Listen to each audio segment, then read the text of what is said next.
ব্যবসার মধ্যে কিন্তু অনেক রিজিক আছে। 10 ভাগের 9 ভাগই কোথায়? ব্যবসায়। শুধু চাকরির পিছনেই ছুটবেন না।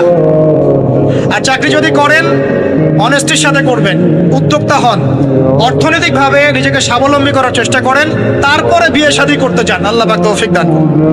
নবীজি বলছেন সাল্লাল্লাহু আলাইহি ওয়াসাল্লাম, একটু সৎ এবং অনেস্ট ব্যবসায়ী কিয়ামতের মাঠে নবীদের সাথে থাকবে। আর যারা মাপে ভেজাল দিবে, অন্য ভেজাল দিবে, অন্যকে ঠকাবে, নবীজি বলছেন মান ওয়াশশাদা ফালাইসা মিন্না, যে ব্যক্তি মানুষের সাথে ধোঁকাবাজি করে, প্রতারণা করে, মাপে কম দেয়, ঠকায়, মজুদ করে, জনগণকে কষ্ট দেয়, গভর্নমেন্টকে চাপে ফেলে, এরা আমাদের উন্মতের মতো। আমাদের ব্যবসা করলেই যে পার পেয়ে যাবে এমন নয়। ব্যবসা করতে হবে করার মতো আমানতদারিতার সাথে। অবশ্যই মাপ ঠিক রাখতে হবে, মজুদদারি করা যাবে না, আমাদের পণ্যের ভেজাল মিক্স করা যাবে না।